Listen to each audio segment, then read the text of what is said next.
Welcome back to the Late to Chess podcast with Dr. Pop Pop is back. Good to be back. Good to be back. Doctor, we Let's talk have, chess. yeah, I mean, why not? It is a chess podcast. We probably should talk about it.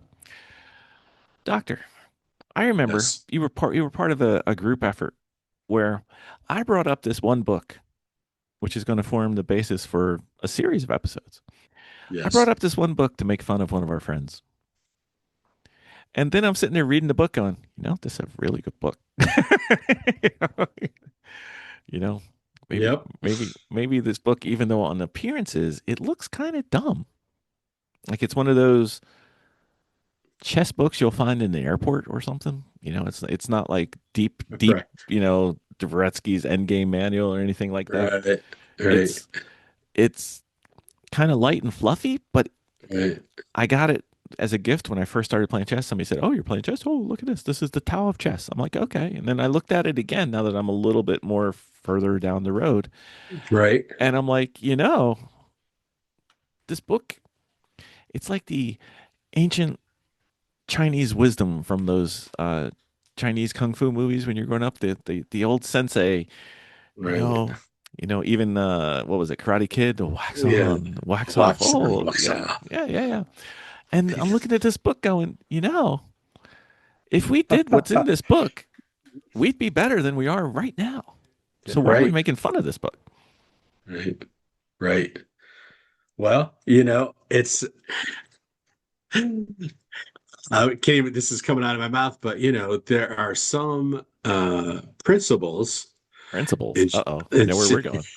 some principles in chess that we need to get down in our minds and be reminded of them because luck will only take you so far. Yes. So, doctor, while we're here, allow me Yes, to get my club out.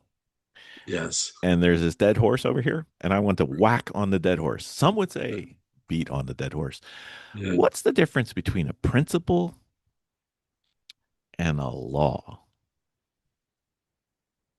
What's the difference between a principle and a law? Um, I feel like a principle is more of a suggested way Hmm. of doing something, where a law is it is the way that is the way it is. So, That is the way it is. I think of it in terms of percentages. Ah, okay. A Yeah. law is 100%. Like Right. this is you do this every time. Like when you castle, you move the king two and the rook one. That is a law. A principle is a general guideline, which is mostly true, but needs to be verified because it's not true all the time. Right. Yeah, I don't know if I would even say it's mostly true. I would say it can be true. Hmm.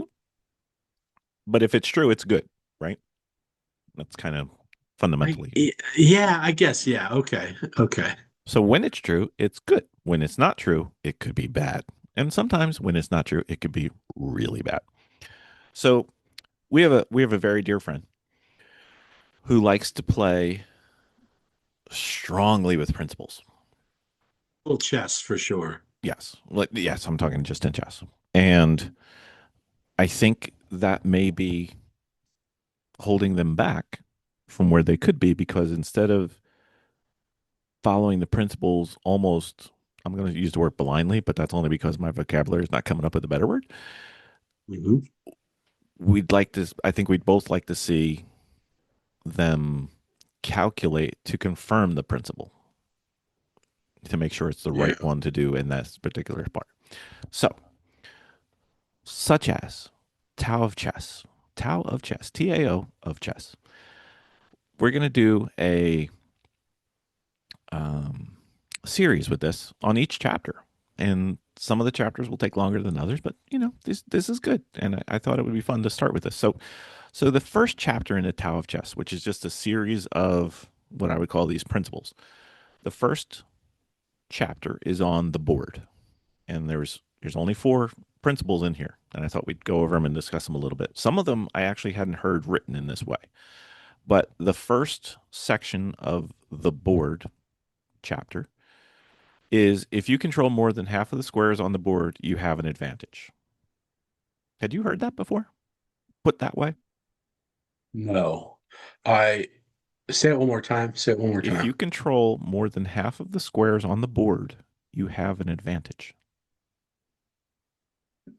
No, but the way I've heard it or read it, and it wasn't actually that long ago, it's if you have more of the squares past the fault line or the halfway line or whatever, I can't remember the word used, you have an advantage. That's your a principle. You need to get to that line before the halfway line of the chessboard before your opponents do. Okay. I have Yeah. heard that if you control more squares than your opponent, but this is saying if like the board has 64 squares, Right. it's just simple Yeah. math. So here they're saying if you control more than half of those squares, which would be 33, you have an advantage. And I can see what they mean by that. And I can see that that's kind of one of the things that I think is defined within the chess dojo as one of the reasons why we have to develop because a pawn can only control two squares or three squares, depending on how you think about it, right? But a Right. Right. piece can Right. control eight squares, 16 squares, depending on the piece. It controls as many squares as possible. Like a rook is what, 14? 14. Yeah, we heard that too, right? Yeah, And the same thing with the knight, right? How right. many? So how many pawns would it take if they control three squares? How many pawns would it take to have 33? You'd have to have 11 pawns, which, I don't know about your games. My games don't have 11 pawns very often. I've never promoted a pawn to a pawn, so or started a second lap with my pawn as it comes back around. Never did that. So I think it's basically saying try to control as many squares as you can. Why are you making a face over my lapping pawns? No, I'm just thinking. I, I was thinking, has anybody ever had a pass pawn, took it to the, to the other end, and just left it a pawn? Do you No, have to? Do you have to convert? I don't know. I mean, I've seen there's this one guy that I follow on Chess Bros. He was playing this one guy, and the guy wouldn't resign. So I think he had like two pieces as king and like five or six pawns. So he converts all the pawns into the different pieces and he puts all the pieces back to their original spots. And then he herds the king all the way back to where it's mated with all of his eight pieces in their original spots right in front of him. The king is mated and trapped. And I'm just like, how much time did you spend to pre-move all of those moves? I'm just like, Wow. you're at a different level there, Mister Yeah. Hamilton. Wow. Yeah. Yeah, that's why I was laughing. I was like, anybody ever get their pawn all the way and go because you can't move it anymore if you leave it a pawn as a pawn. You can't No, it go just sits there. backwards. It just sits there. I don't know if you could. I don't think it's against the rules. Anyway, sorry. Go ahead. That's Let's all right. continue with the Tao. I couldn't help when you just started laughing at me. I was So, like, what are you laughing at? I didn't think it was that funny. oh man. All right. Tau, board, principle number two. A knight on the rim is dim, grim, slim. I've heard so many different ways. Yeah, it's funny. That's the saying, right? That's the principle. But I've seen it in your game and other games where you moved it a With knight a to the rim with a with purpose. a right with a tactic in mind, with a Hmm. purpose, and even our sensei Jesse was. Oh, I like that move. I see I why think you you did said it's that a move. little weird, but Little it worked. weird, Yeah. but yeah, you know. So I'm not sure if that is the case that it's Well, always dim, it's not always. Remember, these are principles, not laws. but like many people act like the principles are laws. Right. And I think that's going to be the theme for most of this review. Yeah, yeah, I think so too. But if you look at it from just practical standpoint, a knight in the middle of the board gets 8 squares, right? It can go to 8 different squares with one jump. And it doesn't matter if there's pieces in between. But if you put it on the edge, assuming you're not near a corner, but just to the edge, it's only Yeah, got yeah. 4. So you basically cut its power in half, right? Unless you one of those squares Is what you want. is what you want to get, right? Or trade Yeah. or whatever it is, Yeah. right? Because you couldn't ever have, what is it when you have the king trapped and you made it with a knight? What's that called? I forgot the word. Oh, smothered attack, Smothered mate. smothered, Yeah. smothered mate. It, you could never do a smothered mate if getting to the edge is bad. So it's not always bad. That's right. That's right. So is it a good idea? No. Do you, if you're given the choice on your first move of moving your knight to C3 or A3, C3 is best. Yes. I mean, it's not Bobby Fischer C3 is best by test, but it's much better than A3, Right. you know? Right. Yeah. So give your knight the more power and it'll see more squares. I think it goes back to the, if you can see more squares, you have more of an advantage. It's kind of Right. like information, you know, if you know more, then you have an advantage over your opponent some ways in many things, even chess. Who knows? So again, it's a principle, not a law. You know, in Right. general, don't go to the rim, don't go to the edges, don't cut Yeah. down the power of your knight, Don't be dim. don't be dim. As I tell my kids, we have a very simple way of, I don't have to say be safe, take care of yourself. Da, da, da, da. I just look at them every time they go out and they're doing something. I'm like, don't be dumb. Yeah. That's it. That's it. They That's all. get it. That's all right. They get that principle. So far, it's definitely not a law though. Oof, man. No, no. we could have the parent corner on this one. But anyway, Right. let's Yeah. let's let's move on. Yeah. So third principle related to the board: place your pawns on the opposite color of your bishops. What's that mean to you, sir? Absolutely nothing. I know you don't play this way. That's why I asked. I was like, he's got it. I Okay. need to I need to one of the things that and this is not good. I know it's not good Yeah, I've gotten you a few because times with this. yeah, I don't even know if this is true what I'm about to say, if it's Okay. a principle of law or anything, but I I'm literally looking. This is why I always say about I need to do better with making plans. Hmm. Uh, because You have to make a plan to do better with a plan. I know.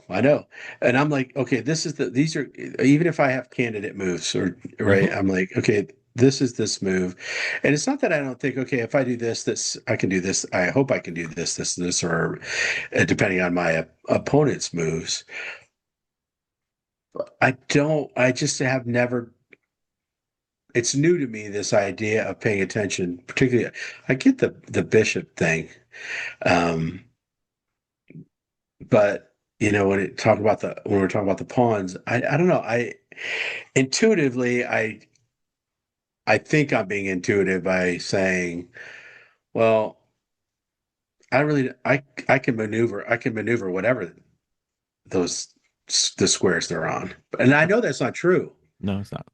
That's not true. I know I've because killed you on this a couple of times. You're yeah, you're I getting know. better though. I don't know You're that not you the think you're getting better. I think you're just naturally getting better because you're tired of yeah. getting your head beaten in. Right. That's the thing. It's just like, no, okay, I remember this. But it's not because I'm thinking, oh, well, I need to have this on this color, I need to have this color. I just recognize, well, he's going to do that, and then he's going to get me, so I have to do this. I get it, but it's not because I'm following a principle. It's because it's like anything else. When you put your hand over the stove and you get your hand burnt, you learn not to do that Yeah.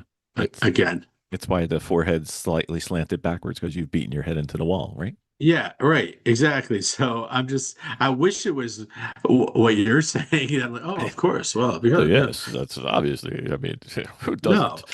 No, right. Yeah, no, not at all. It's that I hate to say it, but it's true. So, so I think one of the reasons that we started talking about this book, and we're going to eventually get to the pawns thing, Yeah, yeah, was this is kind of a 101 book, but it's also a 201 book. And I'm thinking as we get better, it's probably going to have even deeper meaning as our chess skills and knowledge get deeper. These things will mean even more to us. But right now, the pawns on the opposite color of your bishops. If your pawns are on dark squares and you have a light square bishop, your bishop can just go zinging around anywhere you want. Right. That's one aspect, right? Right. Right. Right. Yeah. And they're also influencing or attacking or controlling or pressuring the same color that they're sitting on because the diagonals stay on the same color. So if you have a light square bishop with lots of dark square pawns, you've got a lot of the board covered. Right. Conversely, if your opponent has a light squared bishop and all your pawns are on dark squares, he can't touch you or she can't touch you with their bishop. Their bishop is useless. Right. So no Right. matter no matter what Yeah. the bishop does, it can only affect 32 squares. And you aren't on any of those 32. Right. Give them Right. infinite number of moves. They can't touch you. Right. And that happened. That just happened in a game Sunday, I think it was. Yeah, Sunday or Saturday, I can't remember. But that's really that was the case that the bishop that my opponent had couldn't touch me. Now, I mean, I know that's why that is, but I don't think that, Right. you know. It's really important when they can attack you from behind because your pawns Hmm. can't defend themselves in reverse. Right, right, And also, it's really important if your pawns are blockaded. You don't want to be blockaded on the color of your opponent's bishop. right. So sometimes when we're playing, and we play a lot, I won't move, like, let's say it's an edge pawn, like an A or an H pawn. I won't move that extra square that I could Right. because I don't want to get blockaded on the color where your bishop can get me. I'll give up that square and let you advance into it because you can't touch me with your bishop, and my Right. pawn is safe. It's already defended because you can't touch me. So it's Yeah. just I don't think it's required at our level. In the plus or minus 1,000 level, but Yeah. it's something that I think we're going to grow into as we get better. Yeah. And now you do it. You're doing it already on purpose. Yeah, I mean, I do it by accident, yeah.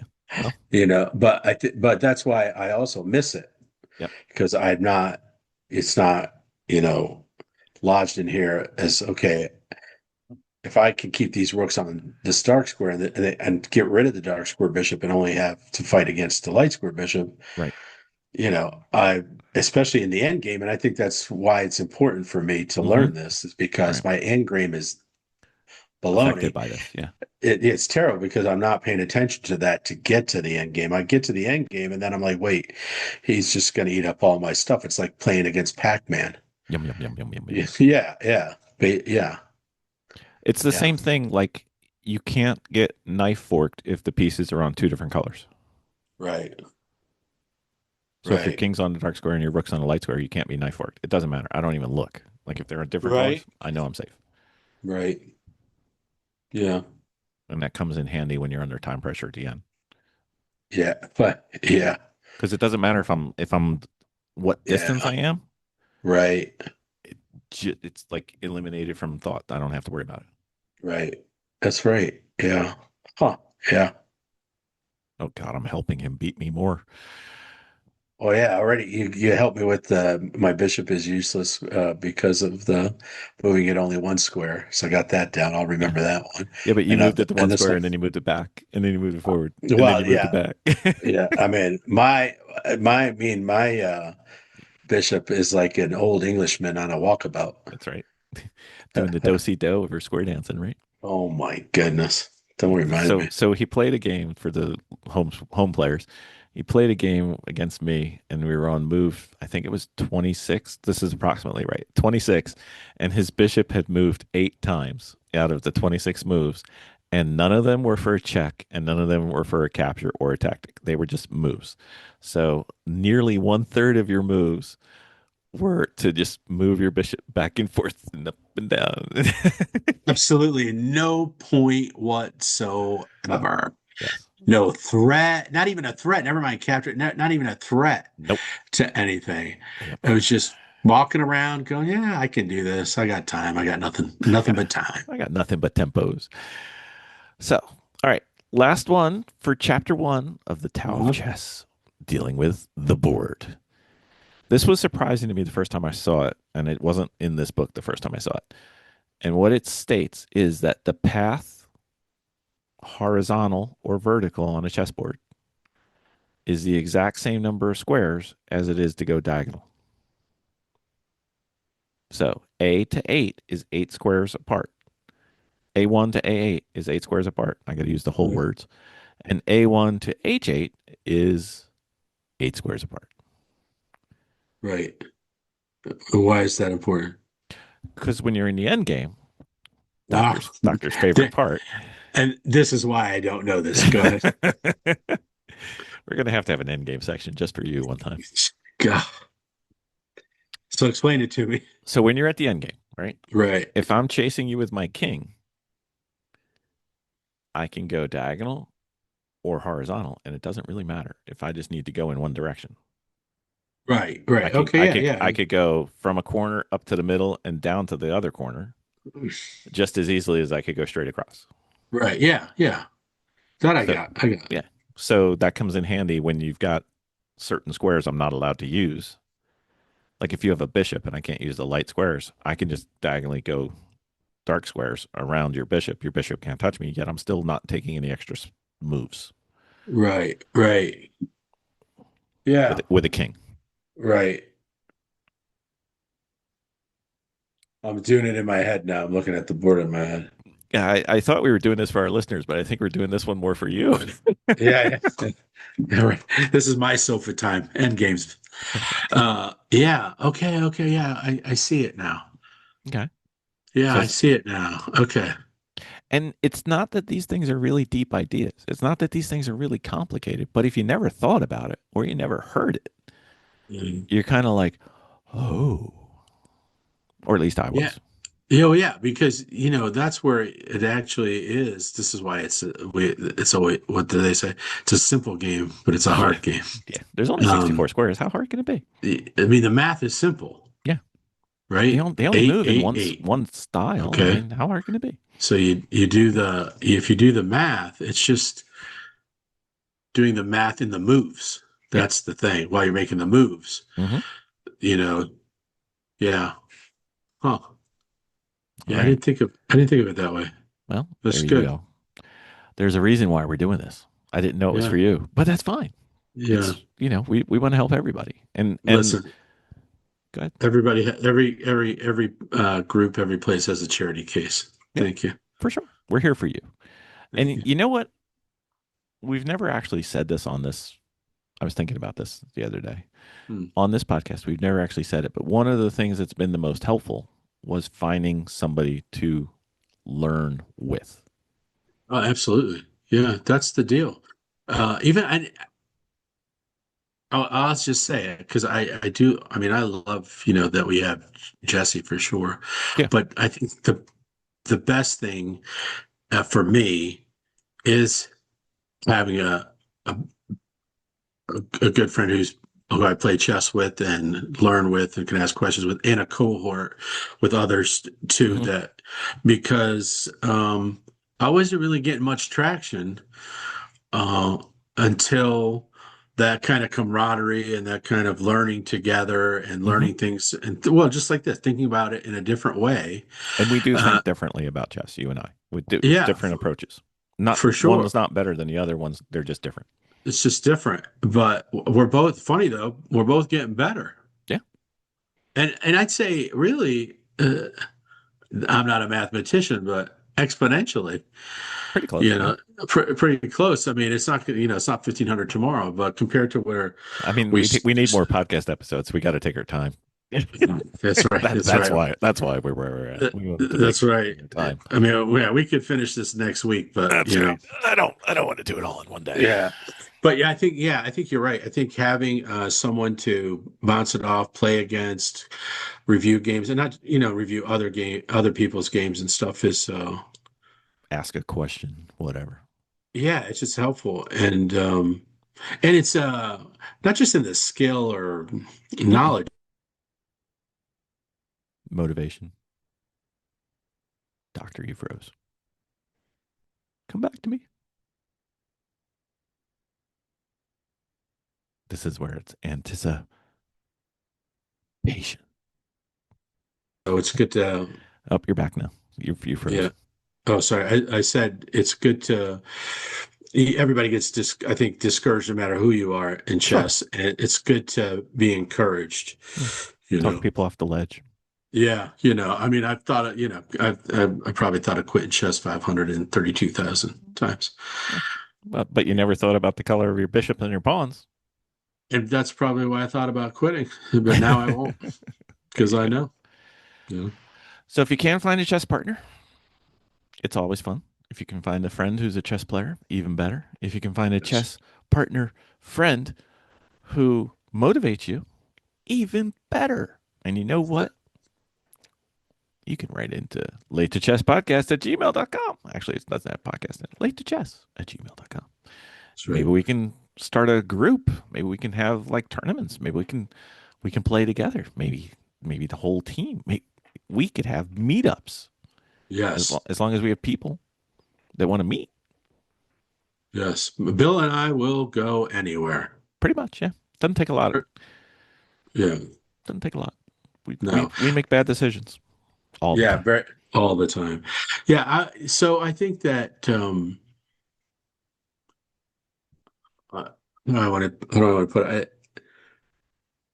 I just think that it's integral to to anyone's game to chess is to have chess friends. It You know, helps. I was reading I am Kostya, right? He's an Yeah, I am. international. Yeah. I am, and his journey to grandmaster, isn't it? He's trying to Yep. be a grandmaster. Yeah, Grandmasters, what he's going for. yeah, yeah. And he was writing about that, and the thing I caught was, and I was here, and I was with my chess friends, and they helped me feel good about my chess, Mm-hmm. And I was like, yeah, that's good. That's good. You know what You else know, is good? I mean, it's a minor aspect of what we've been talking about, though.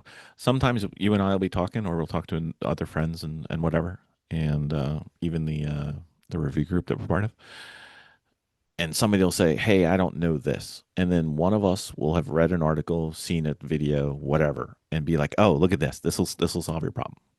And instead of, because sometimes in chess and other things, other sports, you have a question, but you don't even know how to look it up, even. Like if you don't know the word. right, Like I was playing this one opening that a friend of mine had shown me, and I wanted to get a little bit more of an understanding of it, but I didn't know the name of the opening. So how do you look up an opening when you don't know the name to find out, is this good, bad, or what am I doing wrong? Because right, I'm good against like this, and this, but if somebody does this, I have no idea what to do. But I right. didn't know what the opening was, and it turns out the opening doesn't have a name, but that's fine. But if you can't, sometimes you just don't know, and then sometimes it's good to have like. I went to the chess club and I said, "This is what I do. This is what I think I should do." And I go, this," and they're like, "That's not a thing." I'm like, "Okay, I don't have to spend another 4 days on Google trying to find out, or YouTube trying to find out how to play this better because it's not something," which is fine. But that saved me Yeah, time. right, right.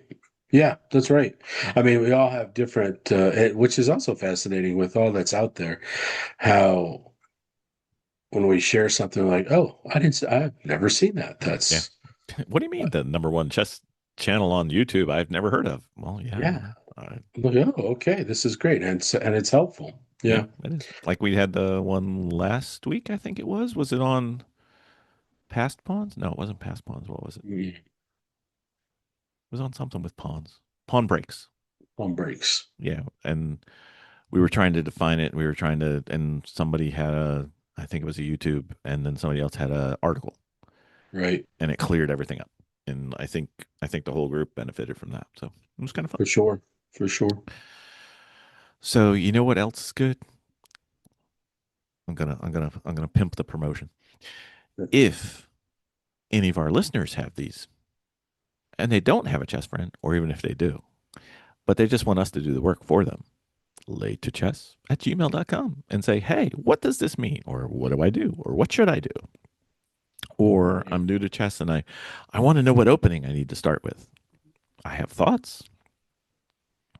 That's right. And even if we don't know what we're talking about, we can direct you to someone who does, Or have them on. Even or better. have them on, which Yeah. hopefully that will happen. Soon. We've got a couple of people who've said yes. We just have to schedule them. Right. Right. Gotta wait till they're drinking again, so they'll say yes again, and then schedule them while they're drinking, and then hey, you said That's you're it. coming on, man. I mean, what the hell? You promised. You promised. I've got it on tape. I don't care if you Oh, were on okay. your fourth what do you call it, gin and tonic or not, buddy? That's fine. That's fine. They didn't have any tonic in it, but that's fine. Yeah, That's for that's sure. why that's why they said yes. Boom, That's boom, boom, right. boom, boom. Anyway, Which is another thing. I think this would be a fun topic. I was thinking about, the crazy part of chess, crazy things in chess, hmm like Darrow.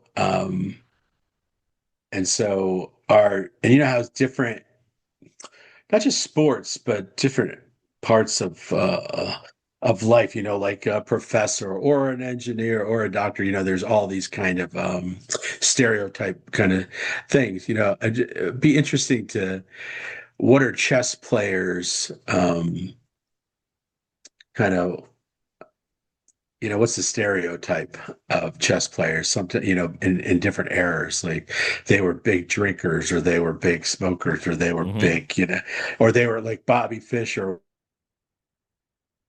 I just spell my name the same. That's all. We lost your microphone there, doctor. Nope. I got video, but no mic. No mic. Come back to me. Uh, Oh, there you are. You're back. yeah, okay. Sorry. I don't know what That's that okay. was. Your But your yeah, your unstable internet. I know. I don't know what that's about. I'm on a mountain. It should work fine. Um, I've got all this air I can see. yeah, exactly. I see the tower from here. But yeah, it'd be neat to just think of what people think about. And one of those, like on the street interviews, Sure. Oh, that'd what be do you fun. think? Like if we went to New York City, like we When talked we do about, our remember? Marshall trip, we'll do this. Marshall, just go out there. So when I say chess player, what do you think of? Kind of thing. Yeah. That'd be Think kind of of fun. a sloppy fool like you two. Oh, yeah. I guess that's us. Yeah. All right. Thanks. Okay. Thank you. Thank you. Thank you very much. That's right. Do you think chess players are smart? Well, not necessarily. I'm like, oh, okay. I know you Thank you. two, so no, that's not it. Okay. Nope, All right. nope. Thanks. Well, Yeah, at least we're trying to break the stereotype. That's fine. that's right. That's right. Breaking the wall. Breaking the That's right. wall. Breaking down the barriers. Chess is for everybody. That's right. Right. Indeed. All right, Doctor, I think that's one for the books. That's chapter one of the Tao of Chess. And I think there's like 30 something chapters. So we got a series started. That's right. So, and if you'd like Bill said, get the book and, if you gotta have questions, send it to us or, Or another we're book. right. Or even, or if that book, tell us where we're wrong. Yeah, that's always fun because we like to learn too. That's right. That's right. As I say, we are the 101 Chess Podcast. We are the lowest rated host of a chess podcast. Let's go. We know we don't know what we're talking about. That's right. But we're trying really hard and That's we are right. getting better. So, we'll get there. Yep. There's a lot we don't know. There's a lot we do, but there's a whole lot more that we don't. So, For sure. a whole lot more. Anyway, Doctor, thank you. Always fun. Thank you. Next time.